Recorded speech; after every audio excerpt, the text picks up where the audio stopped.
So there is really good morning filtration. This is my first pee of the morning, around an hour and a half after I'm awake.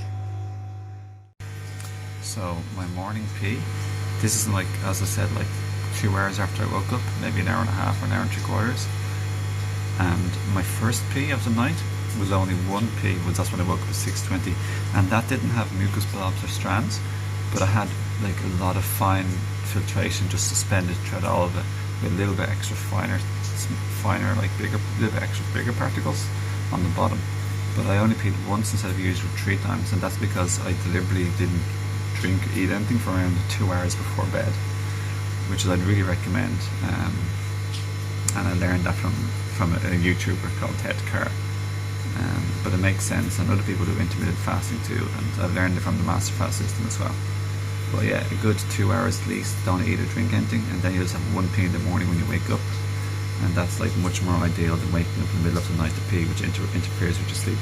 So I felt very empty, almost like hungry, which isn't real hunger. It was more like just empty stomach and a little bit of cleansing going on in my intestines. That's what hunger usually is. Real hunger is different. It's not in the stomach or intestines.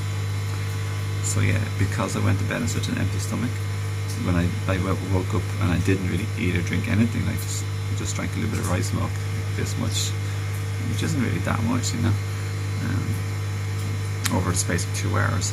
That's because I got the filtration. I didn't expect that, but basically speaking, I've been hungry / empty my stomach for longer than I usually am. And another thing is, I've just been eating all raw, except for peanut butter on day 4 and 5, a little bit of peanut butter and dates, which is, I don't really care about that.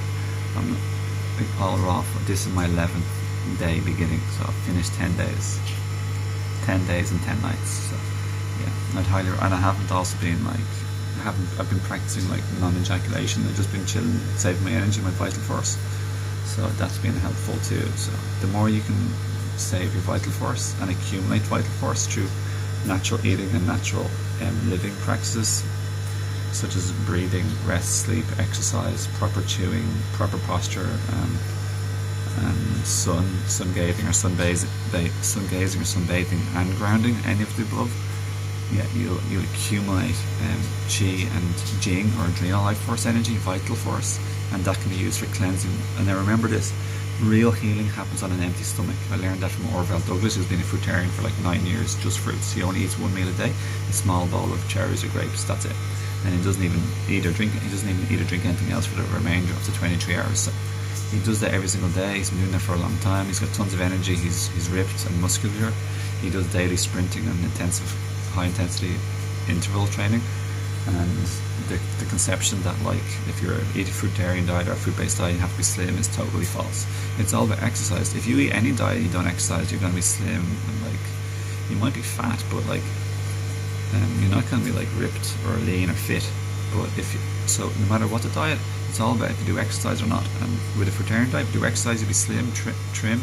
Well, maybe not that slim, but you'll be muscular, but you'll be a lean, trim physique, which is basically what everybody wants, right? You see your six-pack, you see your definition, and you're healthy, fit and strong and energetic and good stamina. So yeah, just a quick reminder in case anyone who doesn't know, like the lymphatic system is like a really important system of our body. It helps remove toxins, wastes, like excessive mold, bacteria, yeast, fungi. It's largely our immune system. It's greatly associated with like having a clean body versus having like a toxic or acidic buildup, which helps cause basically all of the diseases in the world. Nearly everything, including autoimmune, fibromyalgia, Lyme's, allergies, are all enormously or fully related to the immune system, as well as stuff like skin conditions like acne, psoriasis, eczema, rosacea, like tons, basically everything. Like, so basically by getting your kidneys filtering and eating a natural diet and living natural lifestyle habits, we can basically like heal like pretty much almost any disease, including diabetes, especially the second one. So I'm not sure about diabetes 1, but type 2 is like super easy to get off. I'll talk about that in another video. But yeah, we can heal ourselves by taking charge of our life, learning and changing our habits. It's simple as that. And it's not like genetically based. It's like genetics is like a tiny percentage, like less than 5% for the most cases and for most things. And it's pretty much all like inherited diet, and that's what's inherited, not our genetics exactly that causes disease. It's the food, it's the constant energy or stream of material we're putting in. And if it's constantly the wrong thing, of course we're going to get sick. It's totally normal. It's completely to be expected. So yeah, hope this helps. Take care and lots of love to you. Have a great day. Another thing about the lymphatic system is it's like totally associated with cancer, with tumors, cysts, polyps. Basically speaking, all of those are like things like the nodules, balls, are just like hardened, acidified lymphatic waste that becomes dehydrated because of the acids from the wrong food, such as meat, dairy, and grains especially. So over time it becomes like swampy and sticky and dry, and then it becomes like the body wants to like put these wastes in a safe place, so it creates a temporary like bin or like like rubbish center, and it's called like one of those things like tumor, cyst, polyp,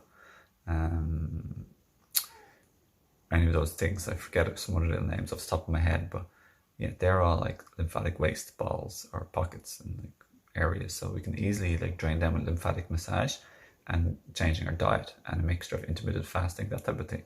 Like it really works, my friends. So yeah, and there's nothing better for healing cancer probably than a few herbs. You could put water fasting, but don't water fast on your own, but simply just changing your diet to a raw vegan diet, like our natural fruit-based, fruit and green leaves, soft tender green leaves diet. It's simple, like, and you'll definitely cleanse and detoxify a lot. So like that's another story, another video we'll cover, like about transitioning or changing your diet and tips and tricks and not stumbling blocks.